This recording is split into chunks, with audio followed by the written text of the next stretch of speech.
اپنے دل میں یاد کرتا ہے، میں بھی اسے اپنے دل میں یاد کرتا ہوں۔ جب میرا بندہ کسی محفل میں میرا ذکر کرتا ہے، میں اس سے کہیں بہتر محفل میں اس کا ذکر کرتا ہوں۔ اللہ کی محفل تو ملائے اعلیٰ کی ہے، ملائکہ مقربین کی ہے۔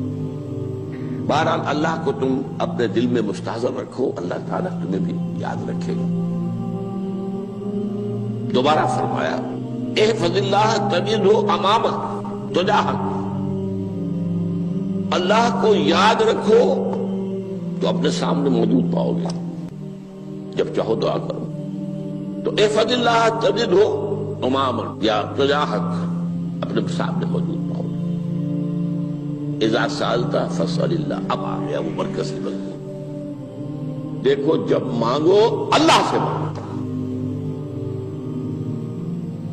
غیر اللہ کے سامنے ہاتھ دراز کرو ہی مت۔ ایک حدیث میں آتا یعنی حرام نہیں ہے، دنیاوی قواعد اصول قوانین کے تحت کسی سے مدد چاہنا، کوئی سوال کرنا حرام نہیں ہے۔ آپ سوال کریں، مدد لیں، اسی پر دنیا قائم ہے، ایک دوسرے کے ساتھ تعاون کے ساتھ۔ لیکن اونچا مقام کیا ہے؟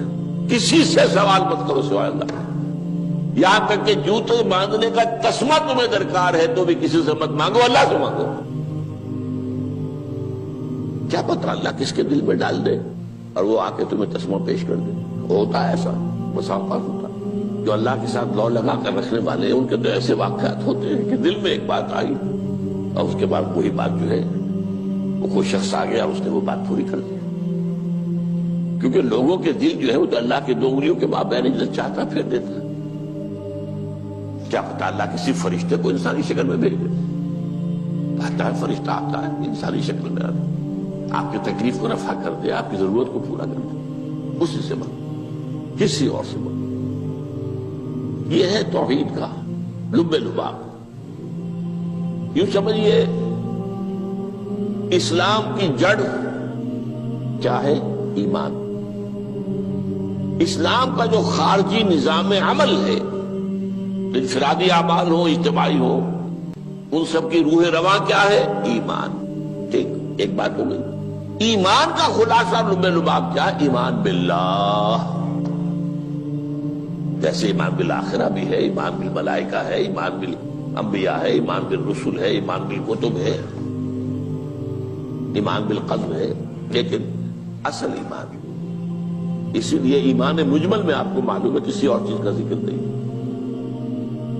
آمنت باللہ کما ہوا باسمائہ وصفاتہ وقبلت جمیع احکامہ اقرار باللسان وتصدیق بالقلب، یہ ایمان مجمل ہے۔ اجمالی طور پر ایمان اس کا نام ہے، ہاں مفصل تفصیلی طور پر آمنت باللہ وملائکتہ وکتبہ ورسلہ والیوم الآخر والقدر خیرہ وشرہ من اللہ تعالی۔ تو اسلام کی جڑ ایمان، اور اسلام کا سارا جو نظام عمل ہے، چاہے انفرادی اعمال ہو چاہے اجتماعی، ان سب کی روح رواں ایمان، اور ایمان کا خلاصہ ایمان باللہ۔ اور ایمان باللہ کا اصل حاصل وہ ہے جو اس حدیث میں آ رہا ہے۔ اس کے دو ہیں تقاضے، عبادت صرف اسی کی، استعانت صرف اسی سے۔ اس لیے میں نے سورہ فاتحہ کا تذکرہ شروع میں کیا۔ یہ عبادت کا جوہر ہے، عبادت کا جو ہے یہ ایمان کا حاصل۔ عبادت صرف اس کی ہے اور استعانت صرف اس سے۔ استعانت ہی میں سوال بھی آ گیا، یہ بھی مدد ہے۔ آپ کسی سے کچھ مدد مالی چاہ رہے ہیں یا کوئی اور مدد چاہتے ہیں، کسی کام میں مدد چاہتے ہیں، جیسے میں نے کہا تھا کہ سفارش کرانا چاہتے ہیں، یہ بھی مدد ہے۔ وَإِذَا اسْتَعَنْتَ فَاسْتَعِنْ بِاللَّهِ، اور جب مدد مانگو صرف اللہ سے مانگو۔ اور وہ سارے الفاظ یاد کر لیے، استدعاء، استعانت، استغاثہ۔ یہ جو غوث اعظم سے استغاثہ کیا جاتا ہے یہ تو شرک ہے۔ استغاثہ اللہ سے، دعائی اللہ کی۔ اس اعتبار سے استمداد، استعانت، استدعاء، استغاثہ، یہ سب اللہ سے، صرف اللہ سے۔ عبادت صرف اللہ، ایاک نعبد، اور استعانت صرف اللہ سے۔ مانگو صرف اللہ سے، جب مدد طلب کرو صرف اللہ سے، اور جان لو اگر تمام لوگ جمع ہو کر تمہیں کوئی فائدہ پہنچانا جائے نہیں پہنچا سکتے، الا بشیء قد کتب اللہ لک وان اجتمعوا علی ان یضروک بشیء لم یضروک الا بشیء قد کتب اللہ علیک، اگر سب مل کر چاہے تمہیں کوئی نقصان پہنچا دے نہیں پہنچا سکتے مگر وہی کچھ جو اللہ نے تمہارے لیے لکھ دیا۔ اب بتائیے خوف کی جڑ کٹ جائے گی کہ نہیں؟ یہ جو ایمان جو ہے یہ خوف اور حزن دونوں سے نجات دلانے والی بات ہے۔ جو حقیقی مومن ہے وہ اللہ کا ولی ہے، حقیقی مومن وہ اللہ کا ولی ہے، اور الا ان اولیاء اللہ لا خوف علیہم ولا هم يحزنون۔ یہ اولیاء اللہ کو علیحدہ مخلوق نہیں ہے، کوئی ان کے سر پہ سینگ نہیں ہوتے، انسان ہی ہوتے ہیں، لیکن حقیقی معنی میں مومن ان اعتبارات سے جو آج ہم پڑھ رہے ہیں ایمان اس درجے کا پہنچ گیا تو اللہ کا ولی ہے۔ ان لوگوں کے لیے خوف کس بات کا ہوگا؟ کس سے خوف کروں؟ اس کے ہاتھ میں کچھ ہے ہی نہیں، اور اگر کچھ اللہ نے میرے لیے لکھ دیا وہ آ کر رہے گا، چاہے میں لاکھ گڑ گڑاؤں اور اس کے سامنے کہ مجھے چھوڑ دے، اگر اللہ نے لکھا وہ آیا وہ تو آئے گا، تو کاہے کو اس کے سامنے گڑ گڑانا، کاہے کو جبرسائی کرنا اس کے سامنے، اور کسی کے ہاتھ میں کچھ ہے ہی نہیں، میرا خیر ہے ہی نہیں، کاہے کو خوشامد کرو اس کی۔ اور سنیے، رفعت الاقلام، دیکھو نوجوان، قلمیں اٹھا لی گئی ہیں، وجفت الصحف، اور جو رجسٹر ہیں صحیفے ان کی سیاہی خشک ہو چکی ہے۔ یہ ہے وہ اللہ کا علم، اس میں ہر شے لکھ دی گئی ہے، اس کی قلم اٹھا لیے گئے۔ جیسے آپ کو معلوم ہے امتحان ہوتا تھا، 3 گھنٹے ختم ہو گئے، اسٹاپ رائٹنگ، بس اب قلم رک جانا چاہیے۔ وہ قلم تو تقدیر کا کاتب جو ہے وہ قلم اس کا اب اٹھا لیا گیا، اور جو صحیفے جن پر کے لکھا گیا وہ خوشگوار ہو گئے۔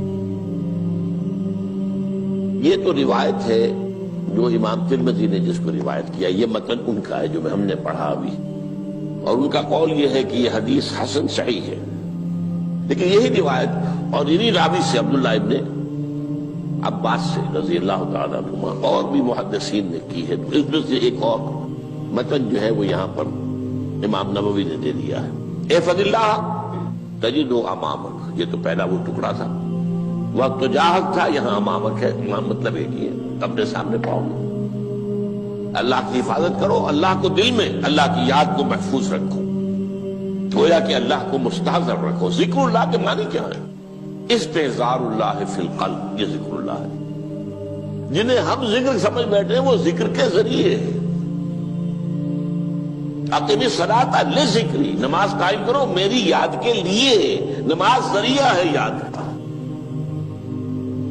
یہ علیحدہ بات ہے کہ آپ نے 17 رکعتیں بھی پڑھ لی ہو عشاء کی اور یاد آپ کو آئی ہی نہیں کوئی، آپ تو ایک میکینیکل انداز میں جو ہے وہ اٹھک بیٹھک کر رہے ہیں اور آپ کی زبان سے کچھ بھی نکل رہا ہے، تو اس کا آپ کے شعور سے، دل کی گہرائی سے کوئی رابطہ ہے ہی نہیں، وہ ذکر تو نہیں ہوا۔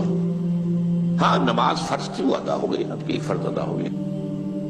تو جنہیں ہم نے ذکر سمجھا وہ ذرائع ذکر ہے، اللہ اللہ سبحان اللہ زبان سے، یہ تاکہ اس کے نتیجے میں وہ ذکر حاصل ہو جائے۔ استحضار اللہ فی القلب، ذکر کے معنی ہے استحضار اللہ فی القلب۔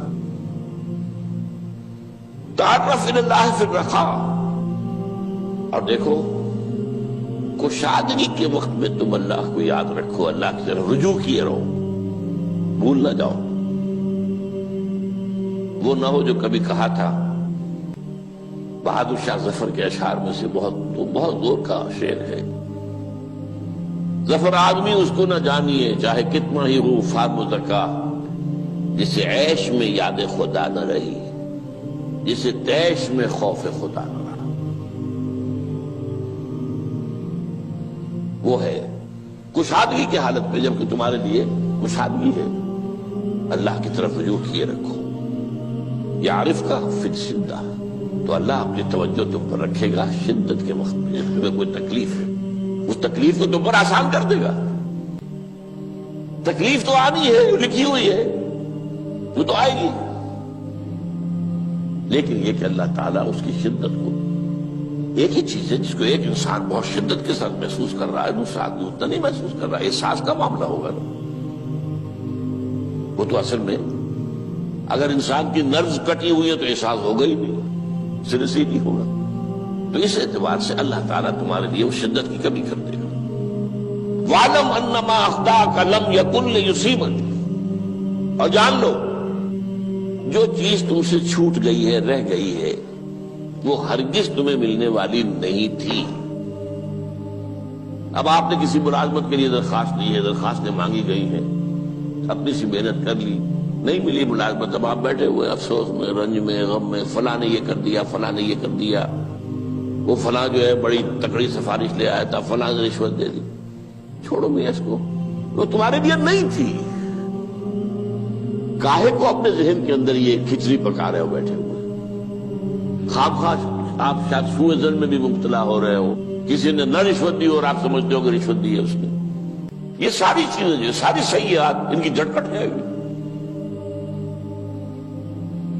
وَاعْلَمْ أَنَّمَا أَخْطَأَكَ لَمْ يَكُنْ لِيُصِيبَكَ وَمَا أَصَابَكَ، اور جو چیز تم پر آ گئی، لَمْ يَكُنْ لِيُخْطِئَكَ، ہو ہی نہیں سکتا تھا کہ وہ تم پر نہ آ۔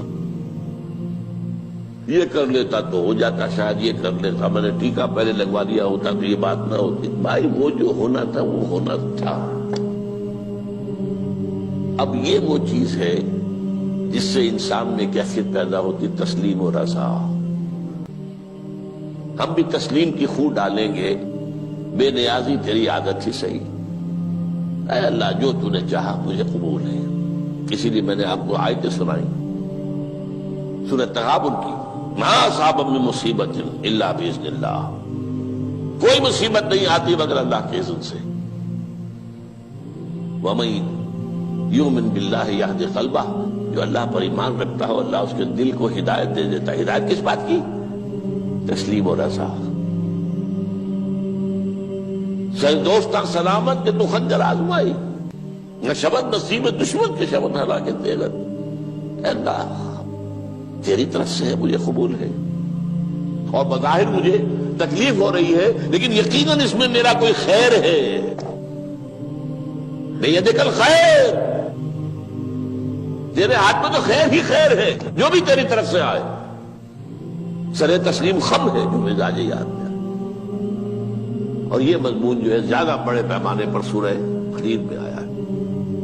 ما اصاب من مصیبت فی الارض ولا فی انفسکم الا فی کتاب من قبل ان نبرأہا، کوئی مصیبت نہیں آتی نہ تمہاری جانوں میں نہ زمین میں زلزلہ آ جانا، سیلاب آ جانا، کچھ اور زمین کا دھنس جانا، یا یہ ہے کہ تمہاری جانوں میں کوئی بخار ہو گیا، کوئی اور تکلیف ہو گئی، اچانک معلوم ہوا کہ انسان تو کینسر ہے، اور کینسر بھی اب 3rd stage کو پہنچ چکا ہے۔ لیکن جو بھی آیا ہے وہ اللہ کے علم کی کتاب میں پہلے سے لکھا ہوا ہے، فی کتاب من قبل ان نبرأہا، یہ کتاب میں درج ہے اس سے پہلے کہ ہم اسے ظاہر کریں۔ اس کا نتیجہ کیا نکلنا چاہیے؟ لیکن لا تأسوا علی ما فاتکم ولا تفرحوا بما آتاکم، افسوس نہ کیا کرو جو تم سے جاتا رہے، چھوٹ جائے، کوئی عزیز فوت ہو گیا، کوئی موقع ہاتھ سے نکل گیا، ارے بھائی میں چوک گیا، بڑا موقع تھا، اب اس پر افسوس کر رہے ہیں۔ نہیں، جو چیز لیکن لا تأسوا علی ما فاتک ولا تفرحوا بما آتاک، جو اللہ تمہیں دے دے اس پر اتراؤ مت۔ وما اصابک لم یکن لیخطئک واعلم ان النصر مع الصبر، اور جان لو اللہ کی مدد صبر کے ساتھ آتی ہے، جو آئے اس کی طرف سے جھیلو، زبان پر کلمہ شکوہ اور شکایت نہ آئے،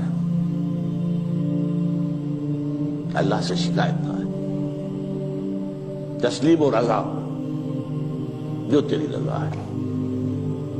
تیری صحت ہمیں منظور ہے لیکن اس کو، مولانا محمد علی جوہر ایک مرتبہ جیل میں گئے، ایک بیٹی بیمار ہوئی، فوت ہو گئی، اس کے بعد دوسری مرتبہ پھر جیل میں گئے، دوسری بیٹی کو وہی بیماری ہوئی، جیل میں اطلاع ملی کہ بیٹی کو یہ بیماری ہو گئی ہے۔ تو خط لکھا ہے اشعار کی شکل میں، کا آخری شعر یہ ہے: تیری صحت ہمیں منظور ہے لیکن اس کو نہیں منظور تو پھر ہم کو بھی منظور۔ ہم تو چاہتے ہیں میں بیٹی کے تجھے شفا ہو جائے، اسے منظور نہیں تو پھر ہمیں بھی بتا۔